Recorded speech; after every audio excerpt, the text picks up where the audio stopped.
बहुसत्थ अर्थ जाने, संयम सम्मत शुद्ध तव अरणे। वंदिता आयरिये कसाय मल वज्जिदे शुद्धे। सयल जन बोहनत्थम जिणमग्गे जिणवरे हि जह भणियम। वोच्छामि समासेन छक्काय सुहंकरम सुणः। देवजिनेश्वर सर्वगुरु वंदो मन वचकाय। जा प्रसाद भवि बोध ले पाले जीवन का।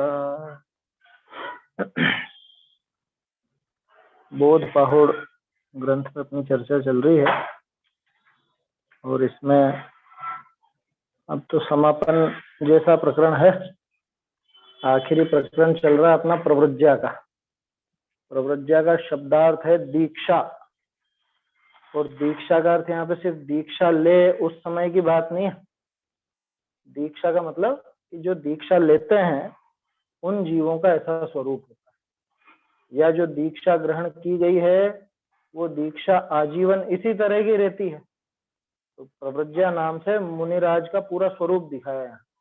मुनिराज किस तरह के होते, कैसे रहते हैं, उनका जीवन किस तरह का होता है, ये सारी बात यहाँ पे चल रही है। अंतिम प्रकरण है ये। 11 अलग अलग प्रकरण लिए बोध पहाड़ में। आयतन, चैत्य ग्रह, जिन प्रतिमा, जिन बिंब, जिन मुद्रा, दर्शन, ऐसे करके 11 प्रकरण है। 11वां प्रकरण है प्रव्रज्या दीक्षा।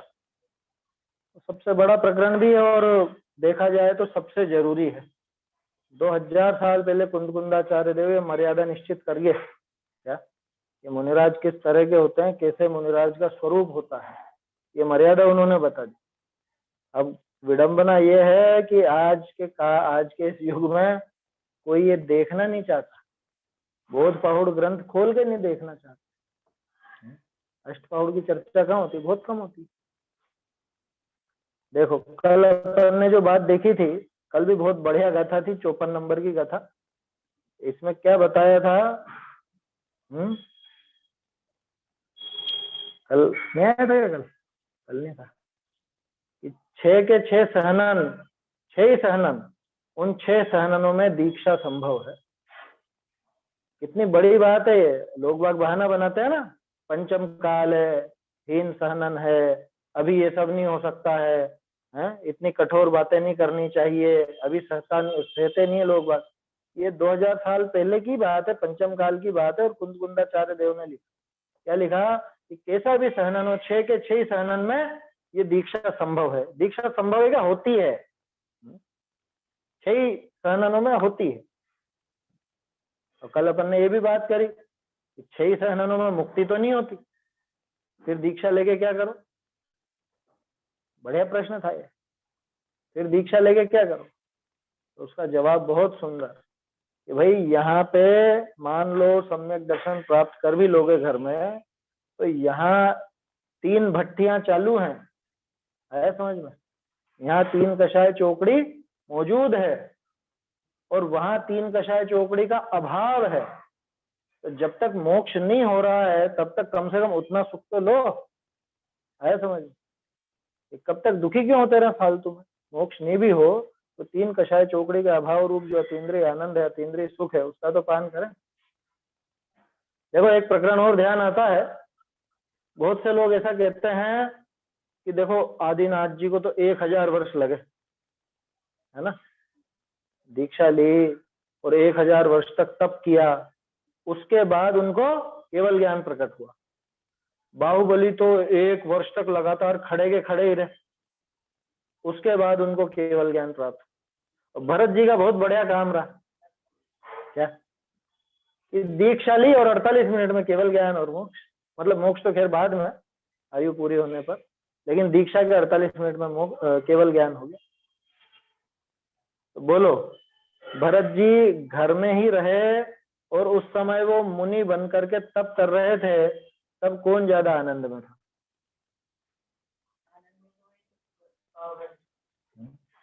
बाहुबली मुनिराज और आदिनाथ मुनिराज, ऋषभदेव मुनिराज, वो ज्यादा आनंद में थे कि भरत जी घर में आनंद में थे? इस प्रश्न का अगर जवाब समझ में आ गया तो ये बात समझ में आ जाएगी कि भले किसी सहनन से मोक्ष ना भी हो तो भी दीक्षा लें कि नहीं लें, मतलब वो दीक्षा लेना फिर उचित है। सहनन कैसा भी हो, 6 के 6 सहनन में दीक्षा संभव है। मोक्ष भले नहीं जाएगा उस सहनन से, लेकिन दीक्षा लेकर के क्या लाभ है? मुझे आवाज ये नहीं आ उनसे रही है कि पूछो। सबको ही नहीं आ रही है? आवाज नहीं आ रही है क्या बराबर? आ रही है, मुझे नहीं आ रही है। मेरे मोबाइल में कुछ दिक्कत आ है रही है। शायद, क्या पता। हाँ, दिखाऊं? आपके मोबाइल में समस्या होगी। चलिए, तो ये बात समझने की है कि भरत जी घर में बैठे थे ना, वहां एक कषाय चौकड़ी मात्र का अभाव था। 3 कषाय चौकड़ी की तो लगातार भट्टी चली रही थी, है ना? और वहां 3 कषाय चौकड़ी का अभाव था। वो नल वाला उदाहरण जो कल अपन ने देखा था, वो ध्यान रखें। वहां 3 बड़े बड़े पाइप 8-8 इंच के, और हर अंतर मुहूर्त में अमृत की धार ऐसी बरसती हो। और यहाँ पे तो 6 महीने में एक आध बार जरा सा वो आ जाती है तुताड़ी जरा सी, और थोड़ी सी देर के लिए आती, वो भी जरा सी आती। तो इसलिए ऐसा नहीं सोचना कि इस सहनन में दीक्षा ले भी लें लेकिन मोक्ष नहीं होगा तो फायदा क्या? अरे फायदा तो तत्काल का ये है ना कि उतना समय तो कम से कम ये इस दुख में नहीं रहेगा। 3 कषाय चौकड़ी के अभाव रूप अतीन्द्रिय सुख का तो निरंतर वेदन करेगा और निरंतर पान करेगा। ये 54वीं गाथा बहुत काम की है, ये याद रखने लायक है, ध्यान रखना, याद करना। क्या लिखा है इसमें? 6 सहननेषु, गाथा बोल लेते हैं एक बार, कल जो पढ़ी अपन ने, पाठ तो करना ही। जिणमग्गे पवज्जा 6 सहननेषु भणियणि ग्रन्था भावन्ति भवपुरिसा सम्मत्थय कारणे भणिया जिन मार्ग में यह प्रव्रज्या निर्ग्रंथता से युक्त है, भव्य भावे भावना यह कर सही। स्पष्ट कहा था इसके अंदर कि 6 सहननों में ये दीक्षा होती है, ऐसी कही गई है दीक्षा। और भव्य जीव अपनी भावना के अनुसार और अपनी स्थिति देख करके इस दीक्षा को कर्म क्षय के कारण, कर्म क्षय के लिए धारण करते हैं, अथवा इसको धारण करते हैं कर्म क्षय का कारण जान कर। चलिए, तो इसके बारे में तो कल अपन ने चर्चा कर ली थी। अब आगे फिर और बता रहे हैं। देखो, विषय बिल्कुल इसमें चेंज नहीं हो रहा है। 9-10 गाथाएं तो लगातार ये होगी अपनी, पवज्जा एरिसा भणिया, पवज्जा एरिसा भणिया, 9 गाथा तक तो लगातार, और आगे भी आएगी। तो प्रव्रज्जा ऐसी कही गई है, कैसी कही गई है वो और बताते हैं आगे। आगे फिर कहते हैं 55 गाथा। तिल तुस मत निमित्त समबाहिरग्रंथ संग होणथी,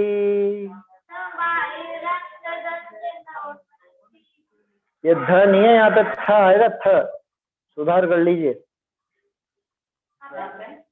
बाहिर गंध, गंध लिखा ना, गंध के स्थान पर गंथ, ध के स्थान पे थ करो। पुरानी में तो सही दिया हुआ है, पुरानी में थ है, ध के स्थान पर थ। फिर से तिल तुस मत निमित्त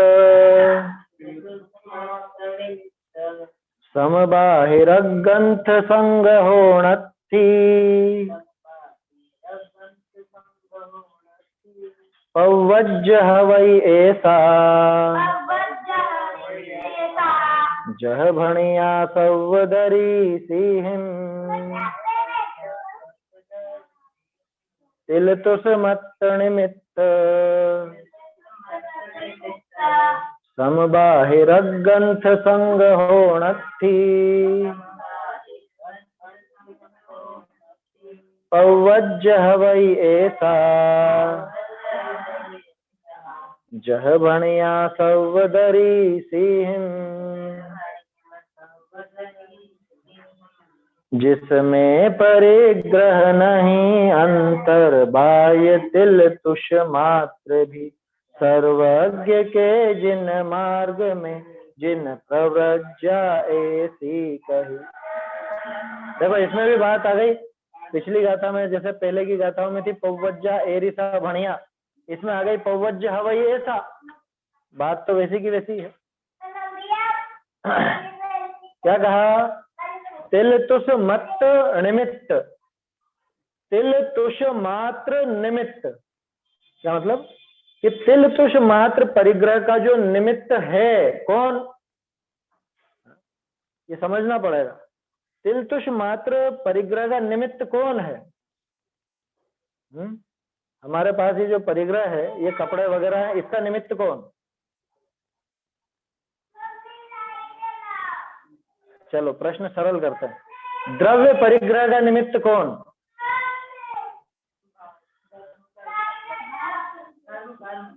कर्म। क्यों नहीं, यहाँ पे उस ढंग से नहीं लेना। द्रव्य परिग्रह का निमित्त भाव परिग्रह, आया समझ में? या जो अपन नाम देते हैं बहिरंग परिग्रह का निमित्त अंतरंग परिग्रह, आ गया समझ में? तो ये जो लिखा ना तिल तुष मत निमित्त, ये द्रव्य परिग्रह के लिए नहीं है बात। ये तिल तुष मात्र रूप जो परिग्रह है उसका निमित्त कौन? कि वो अंतरंग परिग्रह, भाव परिग्रह है ना। तो उसके सम यानी उसके समान कौन? कि बहिर्ग्रंथ, बाहिर ग्रंथ। ग्रंथ माने परिग्रह है यहाँ पे, है ना। ग्रंथ का अर्थ परिग्रह होता है। मुनिराज को निर्ग्रंथ इसीलिए कहते हैं कि उनके कोई परिग्रह नहीं होता। बाहिर ग्रंथ संग्रहण थी, बाहर का ग्रंथ माने अंतरंग ग्रंथ ही नहीं है, तो बाहर का ग्रंथ माने बाहर का परिग्रह भी, उसका भी संग्रहण थी, उसका संग्रह भी नहीं होता। देखो किसी गजब की बात है, लोग सोचते होंगे कि बाहर का परिग्रह नहीं होता इसकी वजह से अंदर का परिग्रह नहीं होता। ऐसा नहीं है, अंदर परिग्रह नहीं है इसलिए बाहर परिग्रह नहीं। समझ में आ रही है बात? मुनिराज के अंतरंग परिग्रह का अभाव बहिरंग परिग्रह के अभाव के कारण हुआ, या अंतरंग परिग्रह के अभाव के कारण बहिरंग परिग्रह का अभाव हुआ? पहले ममत्व भाव टूटेगा जब भी बाहर का परिग्रह छूटेगा, अंदर से ममत्व भाव छूटेगा तभी बाहर का बिल्कुल छूटा सही छूटा है। जाए। पहले अंदर का छूटेगा हाँ। तो बाहर का बाद में छूटेगा। हाँ, वो अंदर का ही तो बोल सोचे मैं बाहर का छोड़ दूं और फिर नहीं, अंदर नहीं। का छूटे, ऐसा नहीं होता। वो बिना अंदर में सोचे तो समझे भाव नियम तो ले लेते हैं ना बहुत से। अंदर में तो भाव पड़े ही रहेंगे। निवृत्ति तो हुई नहीं, अंदर से तो हाँ। त्याग हुआ नहीं, और बाहर से छोड़ देते तो फिर वो परेशान होता, अरे नियम तो ले लिया है लेकिन मन तो चलता है बहुत। क्या जैसे मान लो कोई बाहर के बाजार के भोजन आदि का त्याग कर ले, और अभी अंदर से तो उसकी इच्छा छूटी नहीं थी, जबरदस्ती किसी के कहने में आकर के नियम ले लिया था, तो उसका मन मचलता रहता है दूसरों को देख देख कर। इसलिए पद्धति यही है। टोडरमल जी ने तो समझाया ना 238-39 पेज पर, अपने परिणामों का ठीक करे। कितनी गजब की पंक्ति थी वो। अपने परिणामों का निर्णय करे और उसके बाद फिर वो प्रतिज्ञा दी। मैंने शॉर्ट में बता दिया, वहां बहुत विस्तार है। तो कहने का अर्थ यह है कि अंतरंग परिग्रह हमेशा बहिरंग परिग्रह में कारण होता है। तो बाहर का परिग्रह मुनिराज के क्यों नहीं है? क्योंकि अंतरंग परिग्रह भी नहीं है। अंतरंग परिग्रह होता तो बहिरंग परिग्रह दिखता। अंतरंग परिग्रह ही नहीं है तो बाहर का परिग्रह कैसे हो? जब वो ममत्व परिणाम ही नहीं है, जब उनके प्रति आसक्ति का भाव ही नहीं है, राग का भाव ही नहीं है, तो बाहर में वो वस्तु कैसे दिखे? अपने पास कपड़े क्यों दिखते हैं?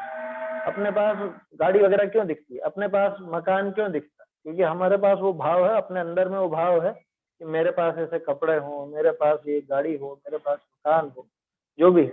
तो बाहर में वो वस्तु अपने पास तभी है क्योंकि अंदर में उस संबंधी भाव पड़ा हुआ, वो आसक्ति पड़ी हुई है, राग आदि भाव पड़े हैं, ममत्व परिणाम पड़ा है। कहने का अर्थ कि अंतरंग परिग्रह पड़ा है तो बहिरंग परिग्रह वहां पर नजर आए। और मुनिराज के तिल तुष मत निमित्त सम बाहिर ग्रंथ संग्रहण थी, यानी अंतरंग तिल तुष मात्र परिग्रह का जो निमित्त है वो उसी के समान बाहर का परिग्रह भी उनके नहीं है। भाषा देखो कि उसके समान, अंतरंग परिग्रह के समान बाहर के परिग्रह का भी संग्रह उनके नहीं है। इसका क्या मतलब निकला? कि अंतरंग परिग्रह भी नहीं, पूरी तरह से अंतरंग परिग्रह का भी उनके अभाव है, इस वजह से उनके बाहर का परिग्रह भी नहीं दिखता, उनके उसका संग्रह नहीं होता। महाराज की गाड़ियां होती है? गाड़ी होती है क्या महाराज के? क्या होगा, कपड़े वपड़े हैं? उनका कोई मठ वगैरह या कुछ इस तरह का है? मुनिराज के ये सब चीजें नहीं होती। अंतरंग परिग्रह का अभाव होने से बहिरंग परिग्रह भी कुछ नहीं मिलेगा, कुछ भी नहीं। योग सार, परमात्मा प्रकाश आदि ग्रंथों में क्या लिखा? वो घर बार छोड़ के आया और यहाँ पे किसको बना लिया अपना परिवार और परिग्रह? चिल्ला चिल्ली पुत्थियां ही मूढ़ ही एवं निबंधु है, उसमें आसक्त हो गया। किनमें? चेला चेलियों में, अपने शिष्यों में। घर छोड़ के आया और कि ये अब अपना परिवार, ये पूरा। तो चेले चपाटों में, उनमें चेले चेली में मतलब जिनको भी दीक्षा दी या कुछ भी, तो ये परिवार, या मैंने इतने ग्रंथ लिखे, ये मेरे ग्रंथ। कुंद कुंदाचार्य ने 84 पहाड़ लिखे थे, उनको था परिग्रह जरा है? उन्होंने कहीं नाम तक नहीं दिया, 84 ग्रंथों में कहीं भी नाम नहीं दिया। आया समझ? अपने पास तो भी 12-13 ही उपलब्ध है उनका, 84 की तो क्या बात है। लेकिन कहीं पर भी नाम नहीं मिलता। ये बोध पहाड़ में भी जरा सा उल्लेख आखिर में उन्होंने किया कि मैं उनका मतलब वो मेरे गमक गुरु है भद्रबाहु, आखिरी गाथा है ना 61-62 गाथा, वहां पे गमक गुरु रूप से उनका भद्रबाहु स्वामी का नाम उल्लेख किया, खुद का तो नाम तो भी नहीं दिया, गमक गुरु बताया। गमक गुरु माने परंपरा में, हाँ, भद्रबाहु स्वामी। तो बाहर का परिग्रह भी उनको नहीं होता, क्योंकि अंतरंग परिग्रह भी नहीं। भाई जब निमित्त ही नहीं है, मूल कारण ही नहीं है, तो वो आगे का कार्य कैसे हो? अंदर में वो आसक्ति नहीं है। जैसे अभी मान लो कोई अपने को हवाई जहाज दे, ये ले लो, एक हवाई जहाज में गिफ्ट करता हूँ, हमको चाहिए ही नहीं ना, लेकिन हमें उससे आसक्ति नहीं, तो क्यों लेंगे बताओ? कोई फ्री में छोड़ो, उल्टा और पैसे देगा तो भी अपन क्यों लेंगे? हाथी दे देगा कोई, हाथी है, एक काम करो, ये हाथी आपको गिफ्ट करते हैं, इस हाथी को रखो आप। कि रख ले कि फ्री में दे रहा, अरे फ्री में नहीं, 1 करोड़ रुपए ऊपर भी देंगे, ये हाथी रखो, लेकिन आप कौन रखेगा? कि मुझे आवश्यकता ही नहीं इसकी, मुझे इससे कोई लेना देना ही नहीं, मुझे इसके प्रति कोई आसक्ति नहीं, कोई राग भाव नहीं, इसका मैं क्यों रखूं? मुझे जरूरत क्या?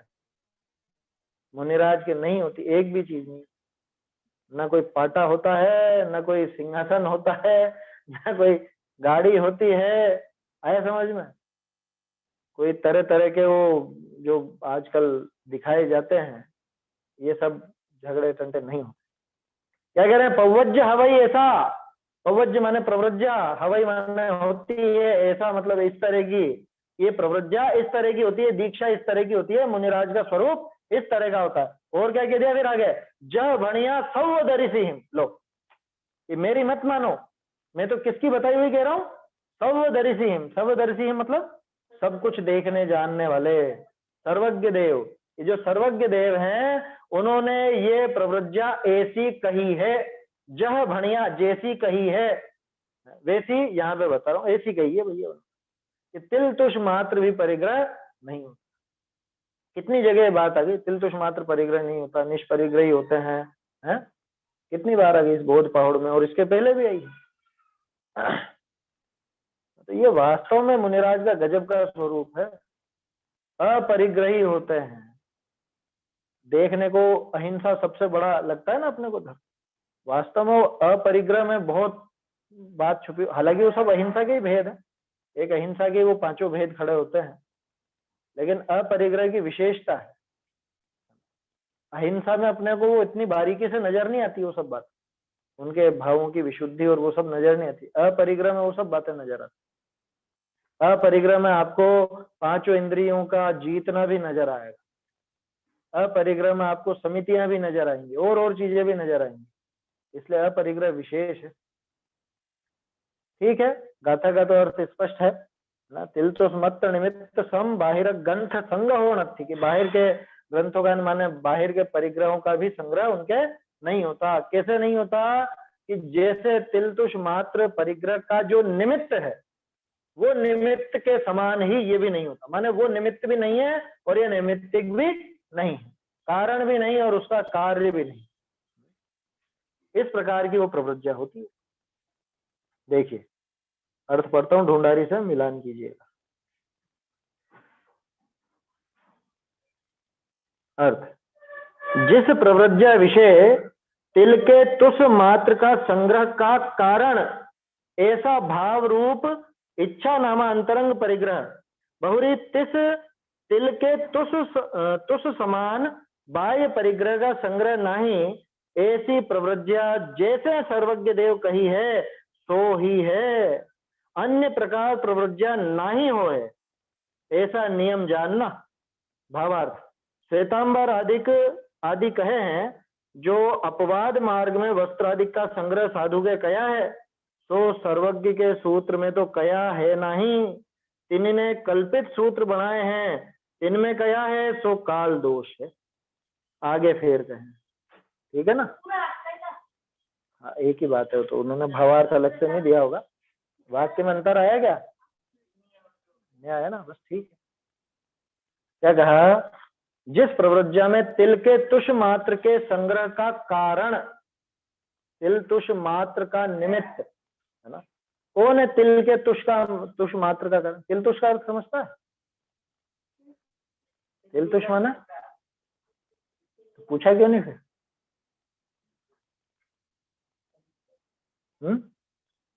तिल तुष का क्या अर्थ?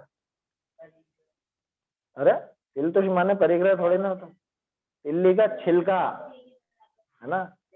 तिल तुष मात्र परिग्रह नहीं, मतलब तिल्ली के छिलके के बराबर भी परिग्रह नहीं होता। तिल्ली का छिलका कितना सा होता, वजन भी बिल्कुल कम और कीमत भी कुछ नहीं, है ना। ना तो कीमत के हिसाब से वजन रखता है, ना वजन के हिसाब से वजन रखता है।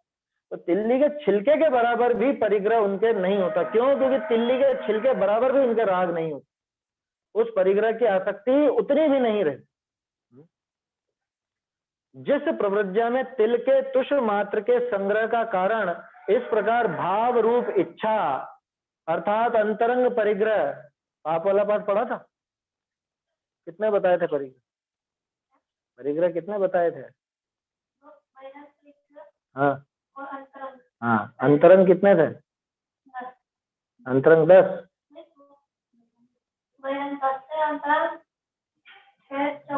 शाबाश।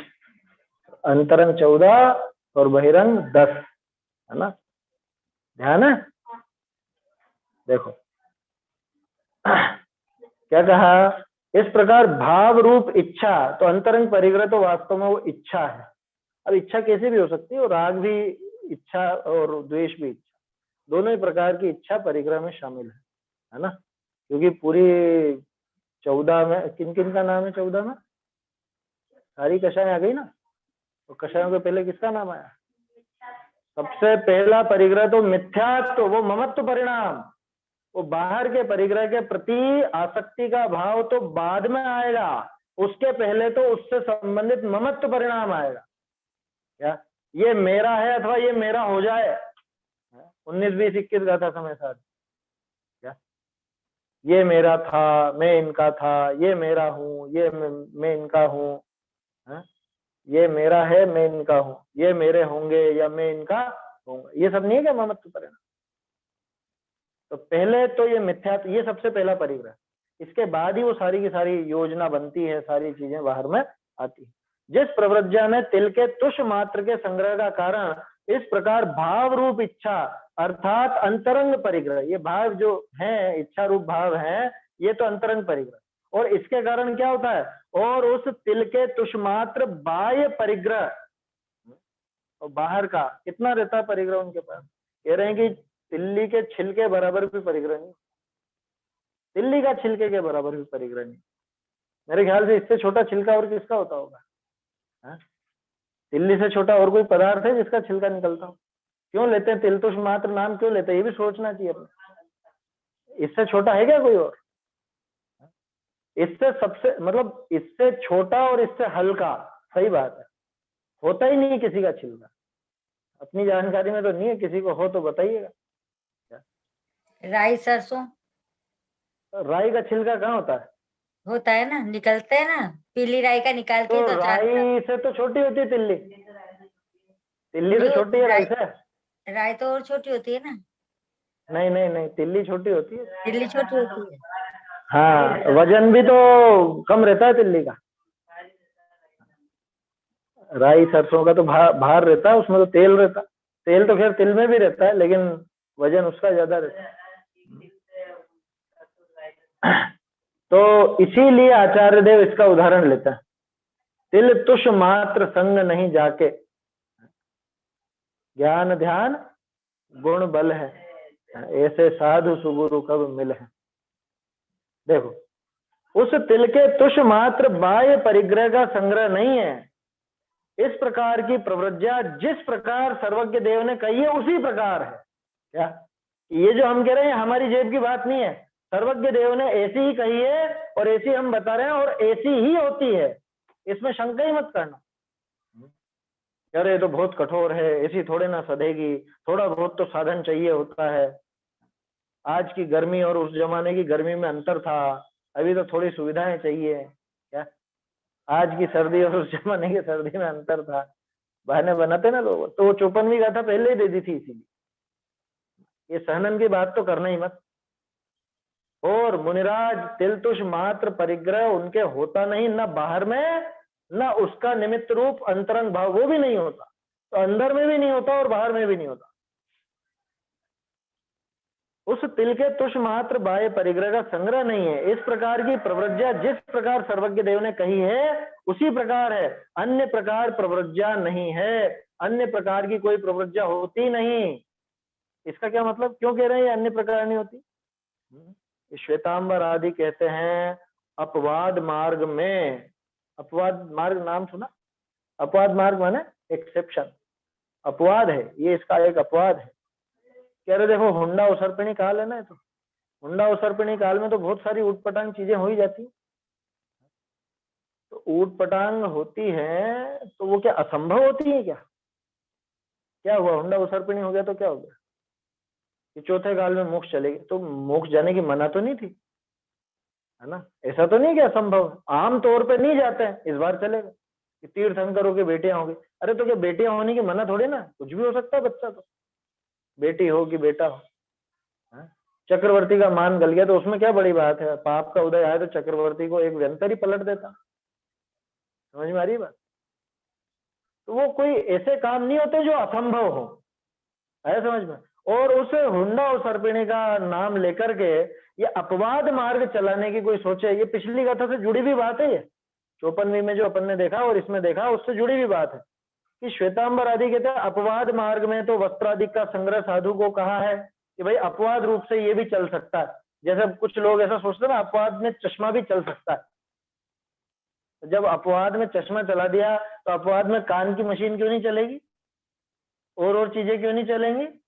है फिर और इंद्रियों के जो बलकारक चीजें हैं या उनको बढ़ाने वाली चीजें वो क्यों नहीं चलेंगी? समझ में आ रही है बात? तो अपवाद मार्ग के नाम से ऐसी बात नहीं। देखो क्या लिखा, श्वेतांबर आदि कहते हैं अपवाद मार्ग में वस्त्रादिक का संग्रह साधु को कहा है। उनके यहाँ पे है ऐसा कथन, अपवाद मार्ग में चलता है। अभी देखो अभी कालहीन है ना, सहनन ऐसा नहीं है, इसलिए ये अपवाद मार्ग में ऐसा भी मुनि धर्म होता है, ऐसा भी होता है और ऐसा भी चल जाएगा, ऐसा नहीं हो।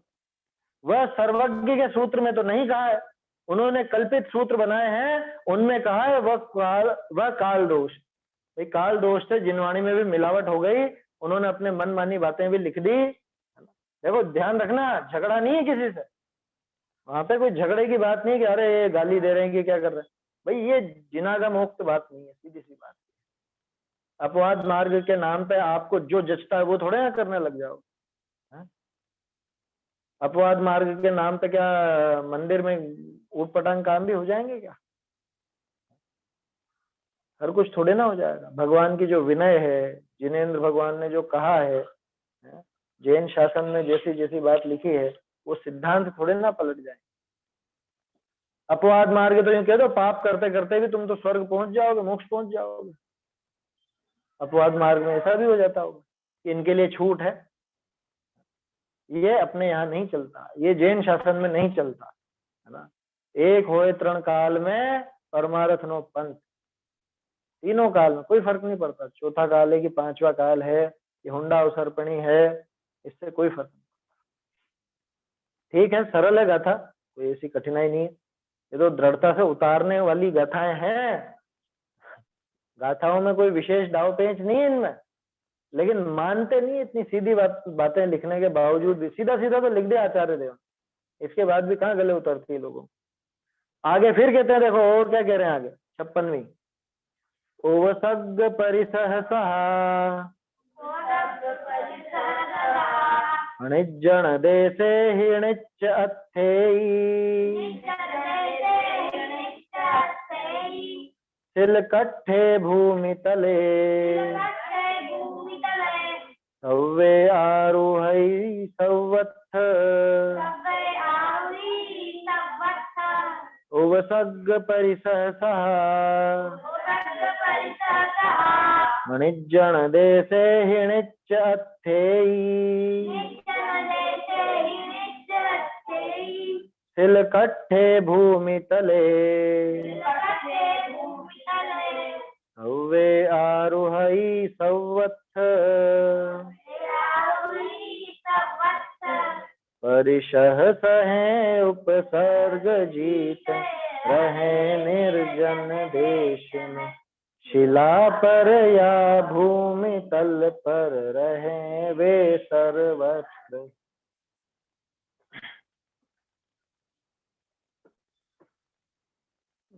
एक सेकंड, एक ही मात्रा आनी चाहिए।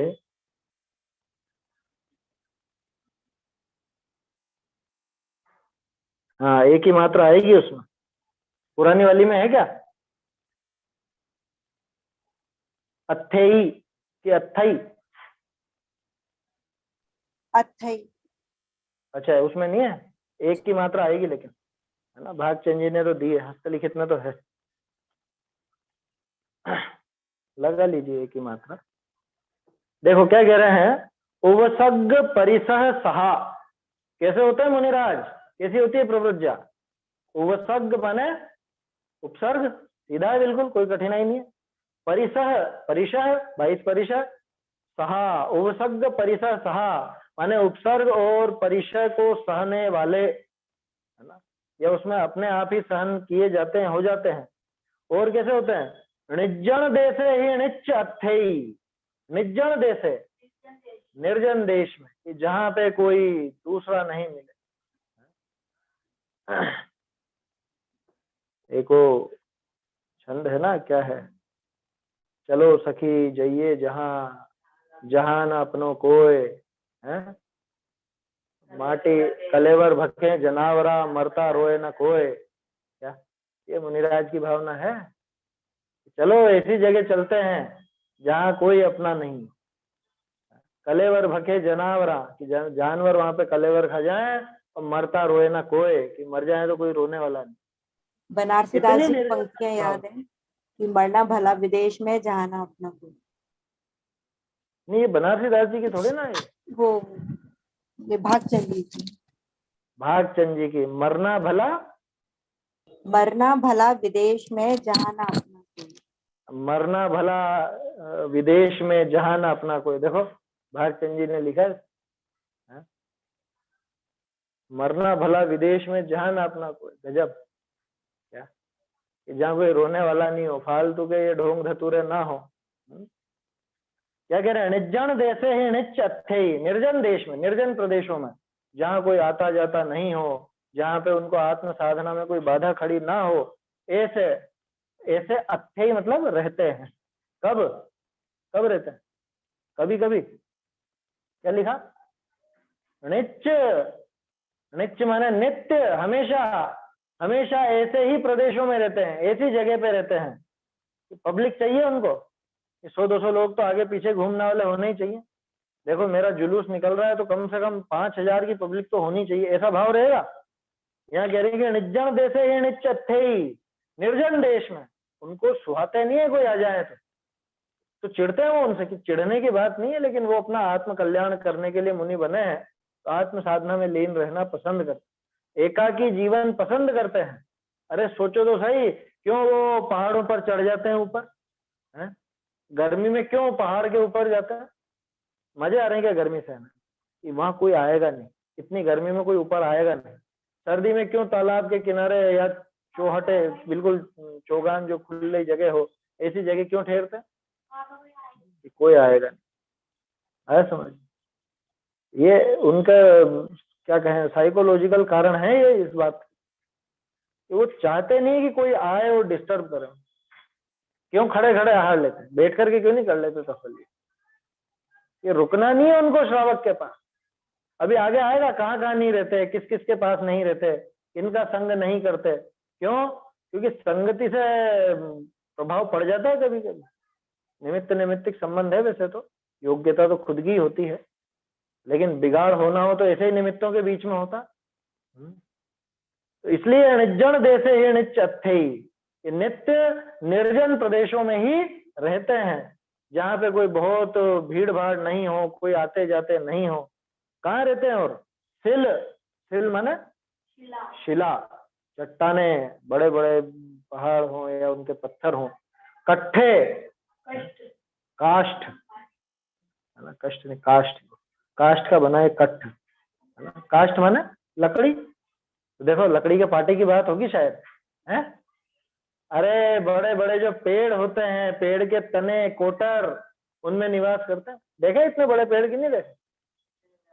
बड़े बड़े बड़ के पेड़, उनमें बीच में खोखली जगह रहती है। और जंगलों में तो ऐसी बड़ी बड़ी उनकी जड़ें होती हैं कि उनके बीच में रह सकता है कोई। तो वो कट्ठे, भूमि तले, भूमि तल में है ना, जमीन पर। सव्वे आरोही सवत्थ, सव्वे कि वो हमेशा सब जगह, आरोही सवत्थ, सवत्थ का अर्थ सब जगह। कि सभी मुनिराज ऐसे ही आरोही मतलब उन्हीं पर चढ़ते हैं, उन्हीं पर सोते हैं, उन्हीं पर बैठते हैं, उन्हीं पर उठते हैं, सारे काम वहीं पर होते हैं, हमेशा वहीं रहे। ये तो इसमें तो लिखी ही नहीं धर्मशाला की, इसमें तो लिखी ही नहीं संत निवास की, इसमें तो लिखी ही नहीं कि कोई मठ की। यहाँ तो कह रहे हैं कहाँ पे रहते हैं? शिलाओं पर, काष्ठ में, भूमि तल में। और सबसे खास चीज है कि वो निर्जन प्रदेश, शिलाएं भी हों लेकिन बहुत बस्ती हो वहां, ऐसी शिलाओं में भी नहीं रहेंगे। पहली शर्त है निर्जन प्रदेश, उसके बाद है सुख सुविधाओं का अभाव। आया समझ में? ना उनको कोई ऐसा नहीं है कि बहुत ऐसी खतरनाक और कठिन परिस्थितियों वाली जगह होनी चाहिए, ऐसा नहीं है। पहली शर्त साधनी चाहिए कि निर्जन प्रदेश। अरे मुनिराज के लिए जो वस्तिकाएं यानी कि ये नसिया वगैरह जो बनने लगी भी थी, तो कहाँ बनती थी? शहर के बीच में थोड़ा बनती थी, हमेशा नसियाएं बाहर ही होती थी। वो तो बाद में अब शहर बढ़ के आगे तो वो बीच में आ गई। कहीं पर भी देख लो तो नसियाएं बनती हैं, आपके उधर थोड़ी ना नसियाएं नहीं है आपके उधर, है ना। नसिया होती है ना, वस्तिका भी बोलते हैं, नसिया भी बोलते हैं। तो वो नगर के बाहर ही बनाई जाती थी पहले, और वो भी पद्धति बहुत बाद में चली।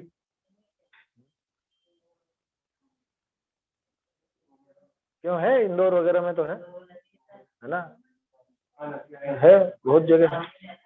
हाँ तो पहले शहर उसके अंदर अंदर था, वो शहर के बाहर ही थी, अब वो शहर बढ़ गया आगे, ऐसा है। तो क्या कहा कि ऐसे ही स्थान पर रहते हैं। चलिए अर्थ पढ़ता हूं, इसका मिलान करना।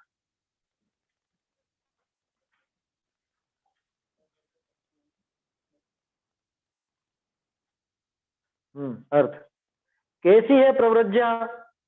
उपसर्ग कहिए देव मानुष तिर्यंच अचेतन कृत उपद्रव, और परिसर कहिए देव कर्म योगते आए जे 22 है ना, तिनको समभाव है, समभावते हैं सहना जामे, ऐसी प्रव्रज्या सहित मुनि है ते जहाँ अन्य जन नाही, ऐसा निर्जन वनादिक प्रदेश तहाँ सदा तिष्ठ है। तहाँ भी शिलातल काष्ठ भूमितल विषय तिष्ठे, इन्हीं सर्व ही प्रदेशनी को आरोहण करे, बैठे सोवे सर्वत्र कहने थे वन में रहे तो, और किंचित काल नगर में रहे तो ऐसे ही ठिकाने रहे। भावार्थ, जैन दीक्षा वाले मुनि उपसर्ग परिसर में समभाव रहे, और जहां सोवे बैठे तहां निर्जन प्रदेश में शिला काष्ठ भूमि ही विषय बैठे सोवे। ऐसा नहीं जो अन्य मत के भेषी की ज्यों स्वच्छंद प्रमादी रहे, ऐसे जानना। ठीक है, आरोहण नहीं आया? बैठते हैं, 1 मिनट। अर्थ में है ना? हाँ, वो अथवा की जगह तो अर्थात कर लेना। उपसर्ग अथवा नहीं है, वो उपसर्ग अर्थात, वहां अर्थात होगा। भावार्थ के पहले वाली लाइन है ना वो, इन प्रदेशों का आरोहण करते हैं, बैठते हैं, सोते हैं। बैठते हैं के पहले जोड़ लीजिए, बैठते हैं के पहले जुड़ जाएगा वो।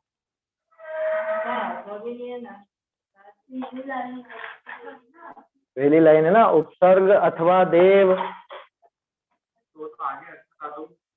कहाँ पे अर्थात आ गया? अथवा है ना, ये अथवा नहीं है, ये अर्थात है। आगे अर्थात आ गया, वो अलग है। 2 बताए हैं, उपसर्ग का क्या अर्थ है ये तो बताया यहाँ तक, और परिशा का क्या अर्थ है वो बताया, परिशा अर्थात।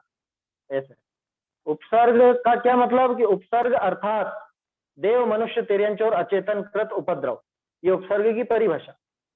ऐसे अथवा के स्थान पर तो अर्थात आएगा।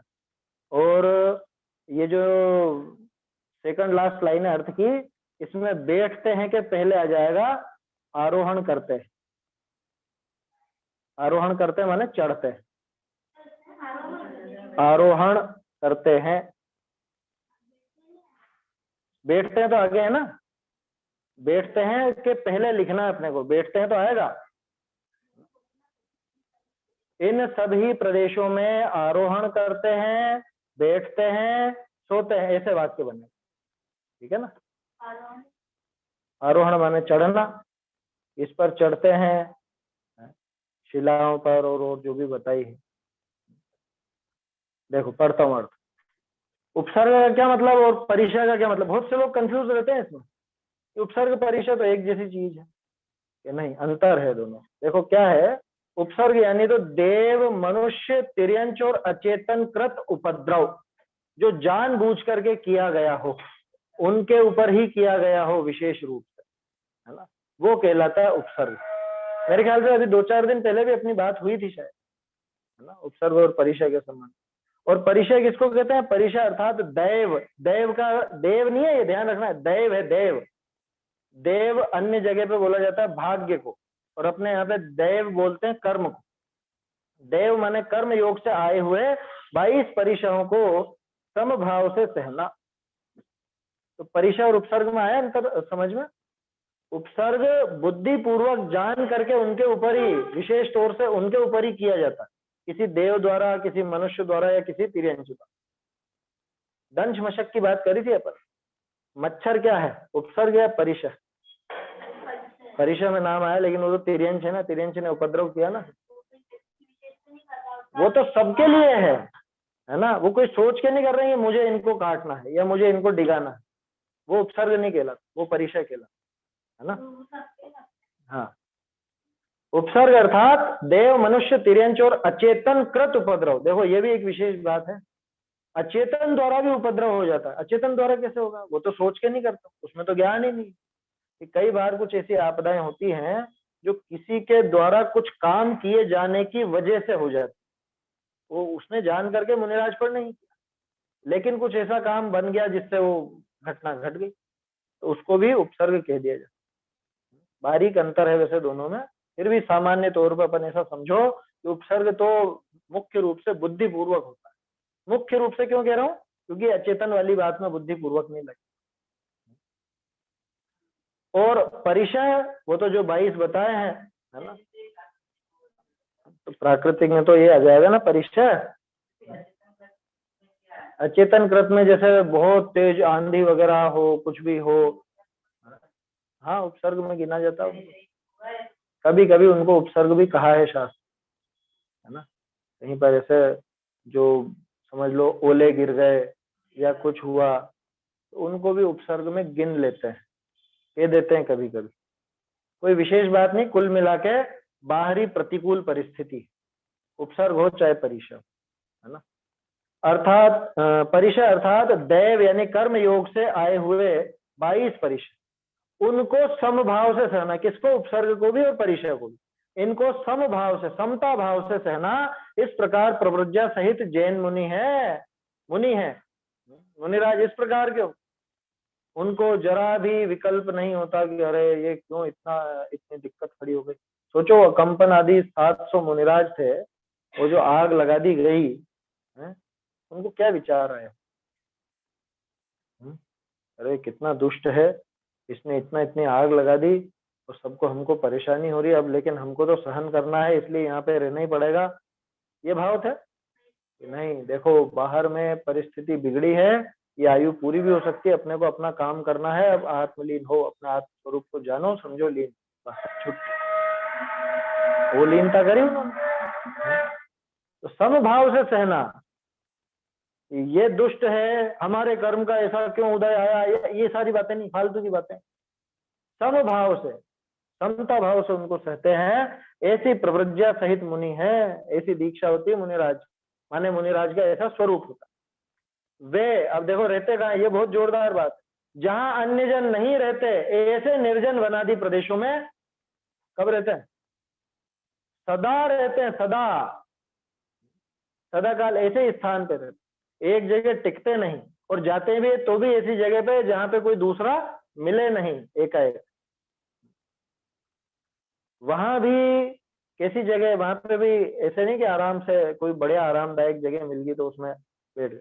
शिलातल, बड़ी बड़ी चट्टाने, चट्टानों में क्या विशेष बात है, चट्टाने तो और बढ़िया ना, आराम से बड़ी है। चट्टाने धूप में बहुत तपती हैं और सर्दी में बहुत ठंडी होती है, समझ। जमीन और चट्टान में अंतर, कच्ची जमीन इतनी नहीं तपेगी, इतनी ज्यादा ठंडी नहीं होगी। चट्टानों को देखो कभी, ये चट्टानों के तो पत्थर हैं सब, और क्या है, देशी पत्थर, सैंड स्टोन है, कोटा स्टोन है या मार्बल वगैरह, जो भी हो, किसी की भी चट्टान हो, कितनी ज्यादा तपती है, समझ। इसलिए शिलातल की बात है। काष्ठ है ना, काष्ठ की बात अपन ने कर ली, बड़े बड़े पेड़ और उनके वो सब। भूमि तल, इनमें रहते हैं, इन सभी प्रदेशों में आरोहण करते, माने इन्हीं में चढ़ते हैं, जैसे चट्टान है तो उन पर चढ़ेंगे, या बैठते हैं या सोते हैं, ऐसे ही। सर्वत्र कहने से, सर्वत्र शब्द आया गाथा में, सर्वत्र, सर्वत्र कहने से वन में रहें और किंचित काल नगर में रहें तो भी ऐसे ही स्थान पर रहें। लो क्या कह रहे हैं, वन में रहें तो भी निर्जन प्रदेश में, और अगर कदाचित, कदाचित क्यों लिखा, क्योंकि कभी उनका आहार के लिए भी नगर में आना होता है, एक बात तो वो। दूसरी बात, चौमासा वगैरह में तो जहां रुक गए वहीं रुक गए, है ना, वहां भी नगर में आगमन हो सकता है। तो अगर किंचित काल, थोड़े समय नगर में रहें भी सही, तो ऐसे ही स्थान में रहें जहां ज्यादा जनों की आवाजाही नहीं हो, जहां लोग बागों के द्वारा उनको कोई परेशानी, मतलब ध्यान में बाधा खड़ी ना हो, कि लोगों के बीच में रहें, धर्मशाला में कि संत निवास में, किसमें रहें, समझ में आ रही है बात। भावार्थ, जैन दीक्षा वाले मुनि उपसर्ग परिशय में समभाव रखते हैं, और जहां सोते हैं बैठते हैं वहां निर्जन प्रदेश में शिला काष्ठ भूमि में ही बैठते हैं लोग। ये भी एक और बात, शिलाएं हों, कंकड़ पत्थर हों, काष्ठ हों, लकड़ी के तिनके, घास फूस, कांटे, ऐसी चीजें हों, वहां पर ही बैठते हैं, सोते हैं। ऐसा देखते होंगे कि साफ जगह है, कहाँ पर गए सोते तो दोबारा, जहाँ सोते हैं, हाँ भूमि में ही बैठते हैं, सोते हैं, तो बैठते हैं भी तो दो बार आया वाक्य तो पढ़, जहां सोते बैठते हैं वहां पे निर्जन प्रदेश में ही शिला काष्ठ भूमि आदि पर ही बैठते सोते हैं। इस प्रकार नहीं है कि अन्य मत के भेषिवत स्वच्छंदी प्रमादी रहे, अरे भाई आराम जहां मिले ऐसा काम करो, कुछ सर्दी में चारों तरफ से वो पराल से ढक दो ताकि गर्मी बनी रहे, है?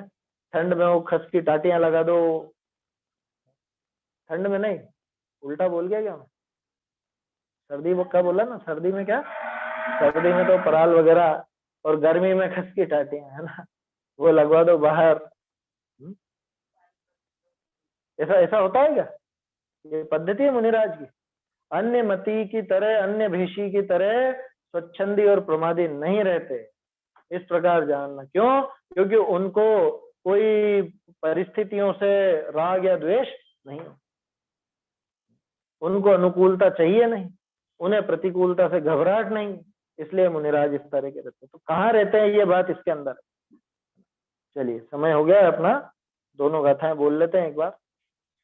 तिलतुस मत्त निमित्त समबाहिरग्रंथ संग होणथी पवज हवई ऐसा जह भणिया सवदरी सिंह जिसमें परिग्रह नहीं अंतर बाह्य तिलतुष मात्र भी सर्वज्ञ के जिन मार्ग जिन प्रव्रजाए उवसग परिसह सहा निजन देशे हिणिच अट्ठेयी शिलकट्ठे भूमि तले सव्वे आरुहई सवत्थ परिशह सहे उपसर्ग जीत रहे निर्जन देश शिला पर या भूमि तल पर रहे वे सर्वत्र ही चैतन्य का स्मरण प्रतिक्षण ही करो रे भव के अनंत दुख को क्षण में हरो रे अक्षय अनंत निज सौख्य निधान पाओ गाओ अरे नित्य इसी के गीत गाओ।